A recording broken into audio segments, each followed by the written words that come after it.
하나님 말씀 보시겠습니다. 하나님 말씀은 고린도후서 4장 16절에서 18절까지 말씀입니다. 고린도후서 4장 16절에서 18절까지 말씀, 은혜를 주신 하나님 말씀 봉독해 드리겠습니다. 그러므로 우리가 낙심하지 아니하노니 우리의 겉사람은 낡아지나 우리의 속사람은 날로 새로워지도다. 우리가 잠시 받는 환난에 경한 것이 지극히 크고 영원한 영광에 중한 것을 우리에게 이루게 함이니, 우리가 주목하는 것은 보이는 것이 아니요 보이지 않는 것이니, 보이는 것은 잠깐이요 보이지 않는 것은 영원함이라. 아멘. 할렐루야. 이 시간에는 날로 새로워지도다 라는 제목으로 말씀을 전해드리도록 하겠습니다. 얼마 전에 고등학교 동창생들이 모인 데를 가게 되었습니다. 그 중에는 고등학교를 졸업하고 한 번도 만나보지 못한 친구들도 와 있었어요. 고등학교 때는 어떻습니까? 저희 때만 해도 스포츠로 머리를 깎고 다녔을 때예요. 깎아머리에다가 교복을 다 입고 그렇게 다녔는데, 이제는 낯선 중년의 신사의 모습으로 변해 있더라고요.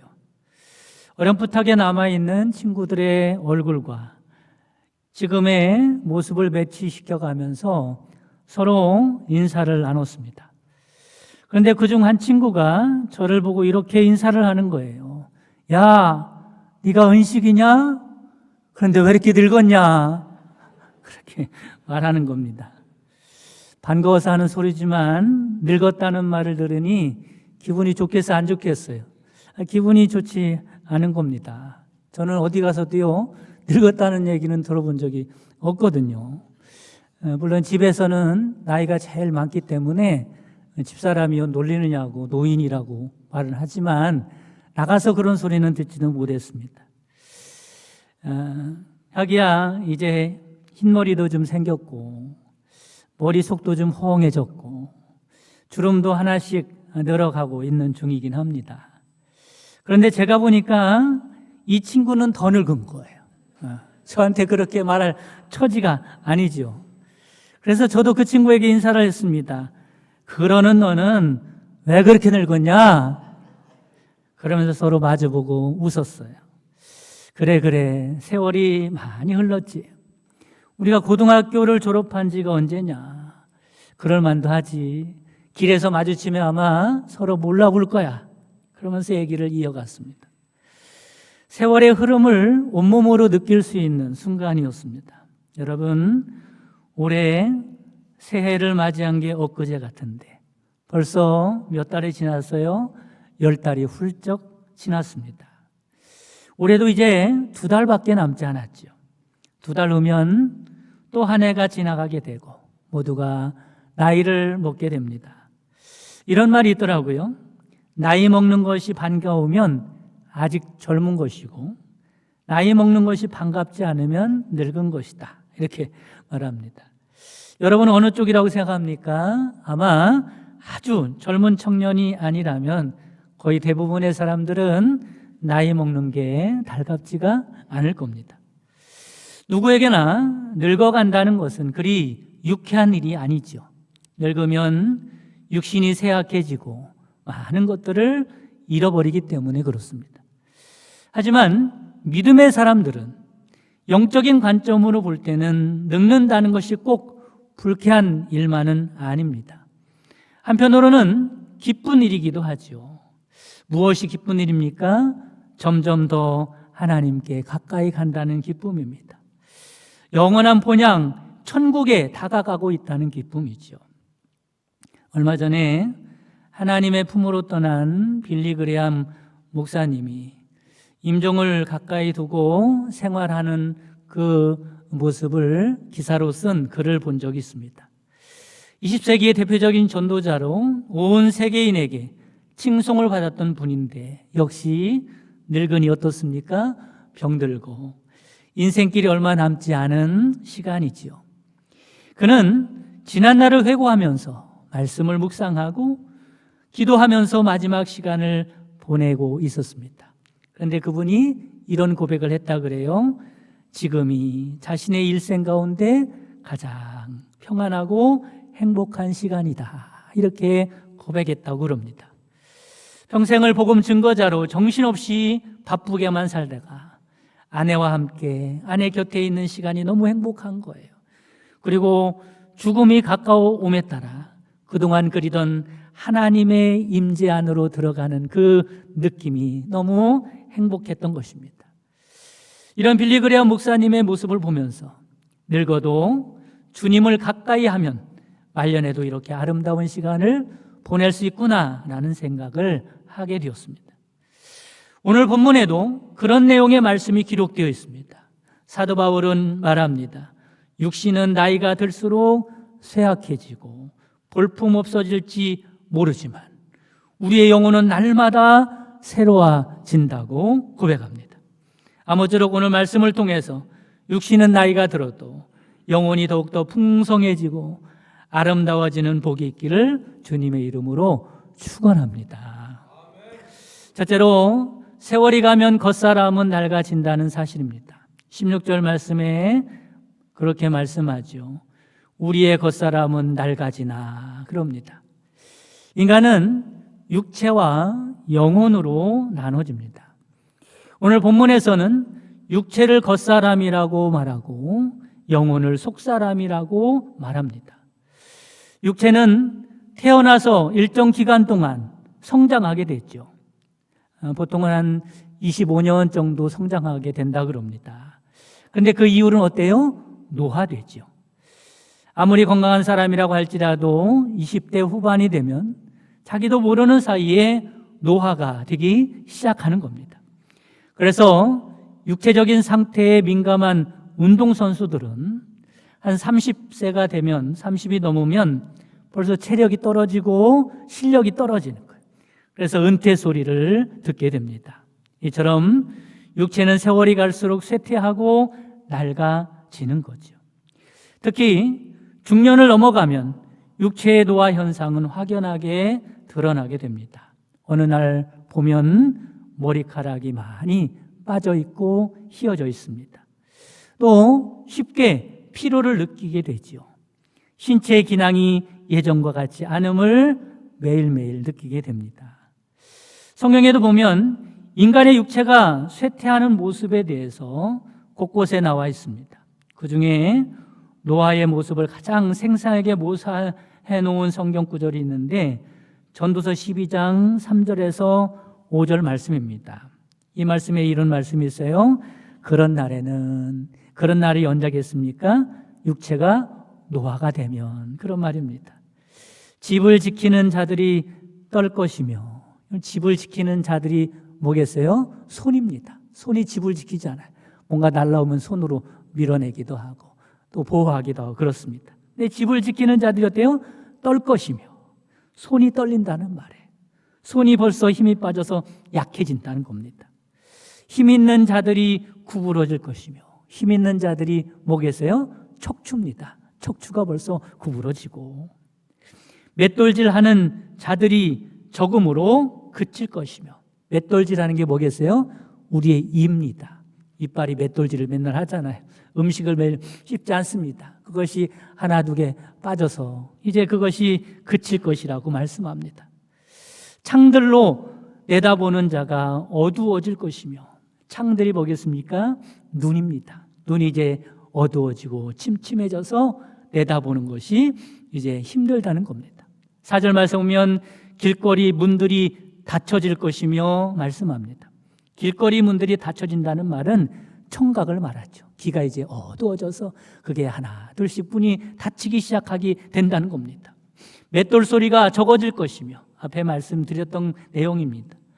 새 소리로 말미암아 일어날 것이며, 여러분 젊었을 때는요 아침 늦게까지 자는 거예요. 새가 아무리 짖어대도 일어나지 않죠. 근데 나이가 먹으면 새의 소리로 말미암아 일어나게 된다는 겁니다. 잠이 없어진다는 거예요.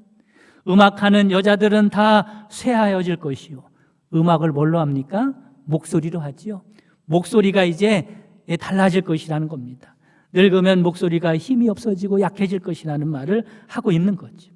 5절에 보면 또한 그런 자들은 높은 곳을 두려워할 것이며 길거리에는 놀랄 것이며 말합니다. 높은 곳을 두려워한다는 말은 높이 올라가면 지금 어지럽다는 거예요. 올라갈 수가 없다는 겁니다.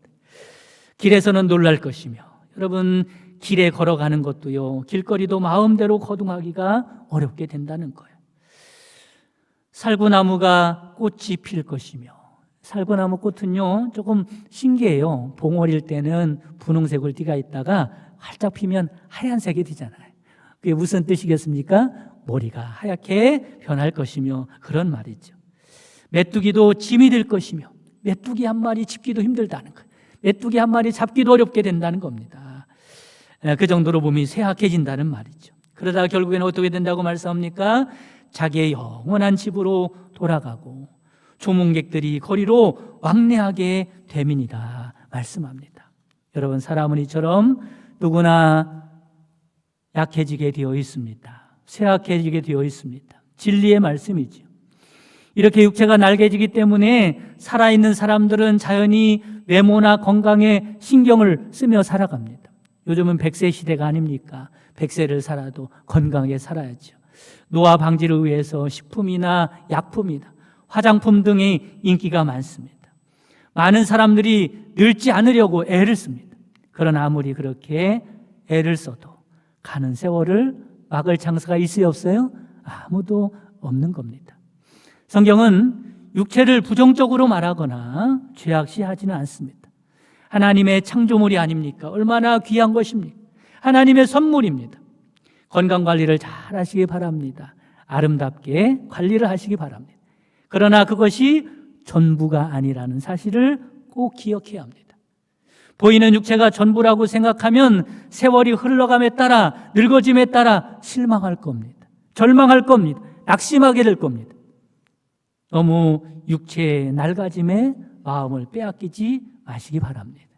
세월이 지나면 어쩔 수 없는 일이니 편안하게 받아들이는 것이 좋습니다. 우리가 주목하고 중요하게 여기는 것은 그런 것이 아닙니다.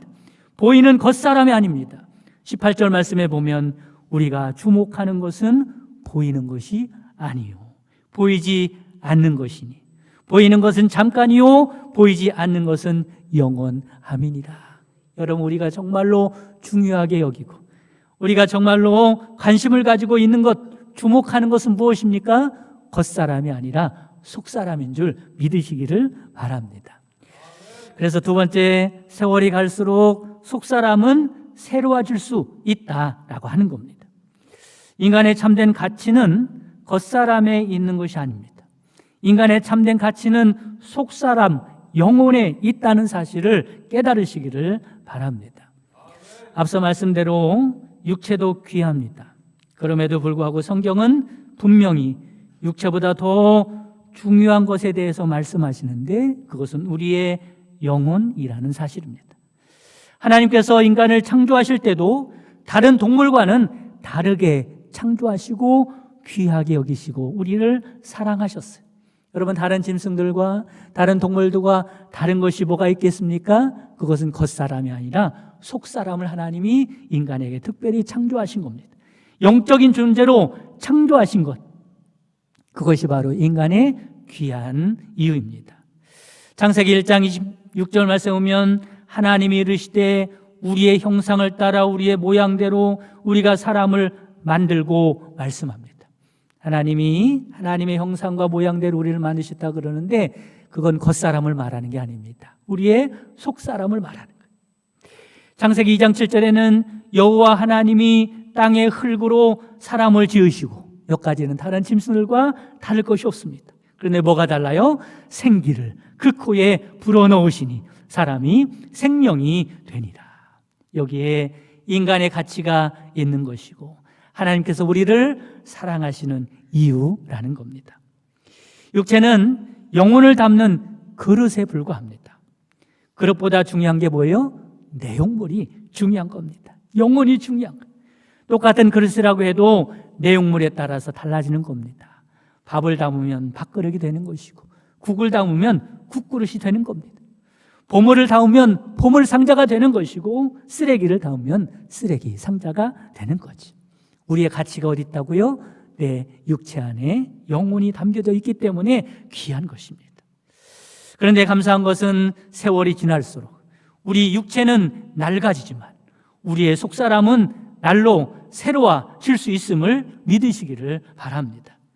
세월이 흘러가도 우리가 어떻게 하느냐에 따라서 영혼이 더욱더 아름다워지고 풍성해지고 새로워질 수 있는 것입니다. 그러면 여러분, 우리의 영혼에 관심을 두고 살아가는 여러분 되시기를 간절히 바랍니다. 성경에 보면 신실한 신앙인들은 한결같이 영혼에 큰 관심을 두고 살았던 사람들이죠. 비록 겉사람은 육체는 어쩔 수 없이 쇠하지만 속사람이 새로워지면 세상에서 얻을 수 없는 기쁨과 소망이 넘치는 사람이 될 수가 있습니다. 속사람이 새로워지면 우리 안에 계신 예수님의 실체가 더욱더 선명해지고 분명해집니다. 그분이 우리에게 영원한 소망을 주실 것입니다. 하늘에 속한 신령한 평안과 기쁨을 맛보게 하실 것입니다. 그래서 우리는 이렇게 찬송하죠. 초막이나 궁궐이나 내 주 예수 모신 곳이 그 어디나 하늘나라. 여러분, 여러분의 고백이 되기를 주님의 이름으로 축복합니다.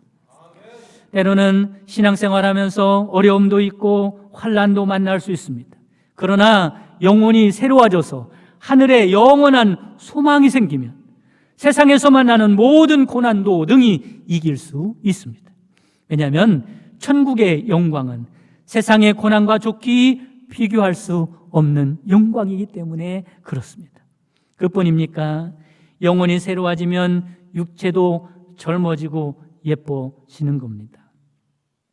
우리말에 얼굴이라는 말은 본래 얼꼴에서 나왔다 그럽니다. 얼꼴. 얼은 영혼을 말하는 거예요. 얼 있지 않습니까? 정신, 영혼, 얼입니다. 꼴은 뭐예요? 모양이죠. 그러니까 얼굴이라는 말은 무슨 말이냐면 영혼의 모양을 나타낸다. 그래서 얼굴이랍니다. 우리 영혼이 강건하고 아름다워지고 새로워지면 얼굴도 예뻐지고 좋아지는 겁니다. 왜 그렇습니까? 그 안에 하늘의 기쁨과 평안과 소망이 넘치는 사람이기 때문에 그렇습니다. 얼꼴이라는 말이 일리가 있는 말입니다. 나이가 들면 주름이 생기지 않습니까? 그런데 주름도 다 똑같은 주름이 아닙니다. 어떤 주름은 웃는 주름이 있고요. 어떤 주름은 환한 주름이 있는 거예요. 평소에 늘 많이 웃고 살아가던 사람들은 어떤 주름이 생기겠어요? 웃는 주름이 생기는 겁니다. 그런데 평소에 화를 많이 내고 살던 사람들은 환한 주름이 만들어지는 거죠. 이것을 보고 인상이라고 합니다. 얼굴의 인상이 그렇게 변해 가는 거예요.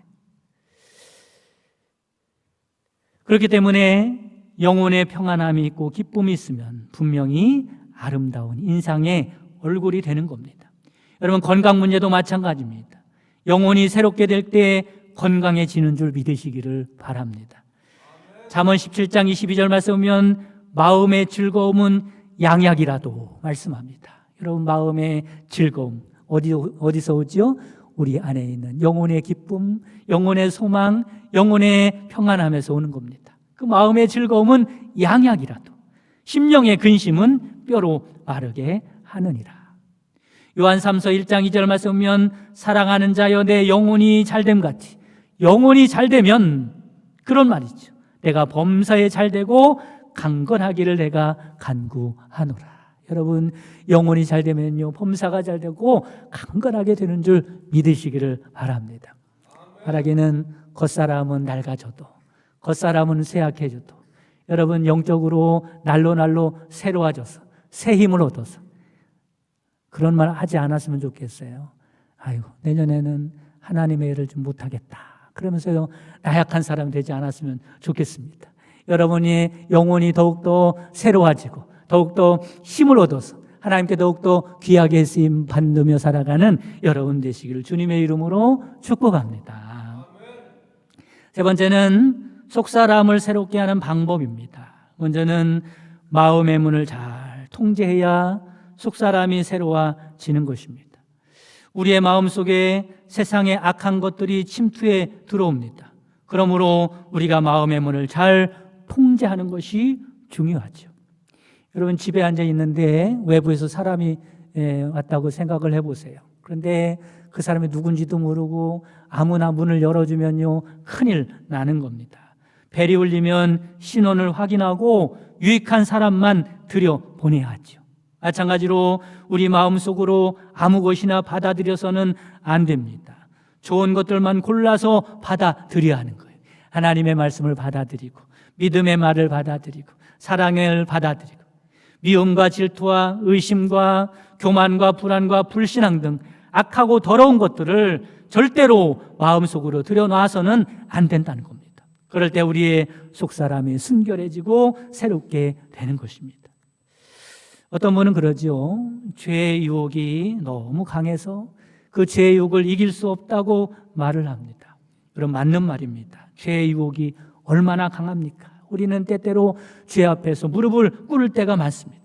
그러나 여러분, 그보다 죄가 얼마나 무서운 것인지를 알면 이길 수 있습니다. 죄가 얼마나 무서운 것인지 알면 절대로 죄의 유혹에 넘어가지 않습니다. 이사야서 59장 2절에서 3절 말씀이면 여호와의 손이 짧아 구원하지 못하심도 아니요 귀가 둔하여 듣지 못하심도 아니라 오직 너희 죄악이에 너희와 너희 하나님 사이를 갈라놓았고 너희 죄가 그의 얼굴을 가리려서 너희에게서 듣지 않으시게 함이니라. 뭐가 이렇게 무섭다고요? 죄가 이렇게 무섭다는 겁니다. 여러분, 죄 때문에 하나님과 우리 사이가 갈라졌다는 겁니다. 하나님으로부터 멀어졌다는 겁니다. 하나님이 우리를 외면하게 된다는 겁니다. 죄가 이렇게 무서운 거예요. 여러분, 독약이 든 컵이 있다고 생각을 해보시기 바랍니다. 그러면 그 독약이 든 컵이 아무리 먹음직스러워 보일지라도, 아무리 내가 목말라서 그걸 먹고 싶다고 할지라도 그 안에 독약이 들었다고 안다 그러면 절대로 그것을 마실 사람은 아무도 없을 겁니다. 왜냐하면 그 독약을 마시면 죽기 때문에 그렇죠. 여러분, 마찬가지입니다. 우리가 속사람을 죽게 하는 독약과 같은 죄를 함부로 마셔서는 안 됩니다. 그 죄가 얼마나 우리에게 큰 영향을 주는지, 얼마나 무서운 건지를 깨닫고 그 죄를 멀리하는 자가 돼야 한다라고 하는 것입니다. 여러분, 죄 때문에 우리의 속사람이 죽는다는 사실을 깨달으시기를 바랍니다. 이 사실을 안다면 절대로 죄의 유혹에 넘어가지 않을 것입니다. 두 번째는 속사람이 새롭게 되기 위해서는 기도와 말씀으로 성령 충만한 사람이 되어야 함을 믿으시기를 바랍니다. 마음에 악한 것들이 들어오지 못하도록 막고 죄를 짓지 않으려고 노력을 하지만 이것은 소극적인 일입니다. 최선의 방어는 공격이란 말이 있지 않습니까? 신앙도 공격적으로 해야 합니다. 우리가 마음에 악한 것들이 들어오지 못하도록 죄를 짓지 않기 위해서 하기 위해서 가장 최선의 방법은 하나님의 은혜를 받는 것임을 믿으시기를 바랍니다. 성령 충만한 것임을 믿으시기를 바랍니다. 성령 충만할 때 세상의 죄악이 감히 우리를 넘보지 못할 것입니다. 우리가 말씀과 기도로 하나님과 꾸준히 교제하면서 성령께서 우리에게 충만히 임하시고 역사하면 우리가 승리하며 살아갈 수가 있는 것입니다. 대신에 성령의 열매를 많이 맺으며 살아갈 수 있는 거룩한 사람이 될 수 있는 겁니다. 영혼이 새롭게 될 수 있는 것입니다. 여러분, 하나님의 은혜로 말미암아 영혼이 새롭게 되는 역사가 있기를 주님의 이름으로 축원합니다. 마침 이번 주 내일부터는 지방 연합성회가 있습니다. 여러분, 은혜를 받을 수 있는 가장 좋은 기회입니다. 많이 참석하셔서 은혜 충만히 받으시고 여러분의 영혼이 새롭게 되는 은혜가 있기를 간절히 바랍니다. 여러분, 지방에서 하는 연합성회가 끝나면 이어서 저희 교회에서도 다니엘 22일 기도회를 하게 됩니다. 여러분, 저녁마다 있는 기도회에 많이 참석하셔서 말씀 듣고 기도하면서 은혜 받고 여러분의 영혼이 새롭게 되는 역사가 있기를 간절히 바랍니다. 사랑하는 성도 여러분, 우리의 소망은 육체에 있지 않습니다. 세상에 있지 않습니다. 영혼이 잘 될 때에 범사가 잘 되고 강건하고 하늘의 기쁨과 소망으로 살아갈 수 있는 사람이 될 수 있는 것입니다. 바라기는 그 무엇보다도 속사람이 날로 새로워지는 복이 있기를 주님의 이름으로 축복합니다.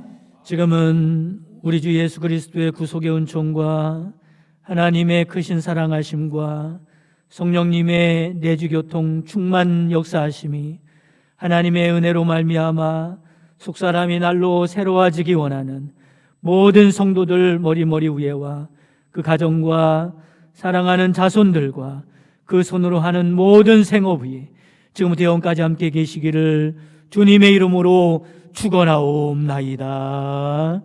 아멘.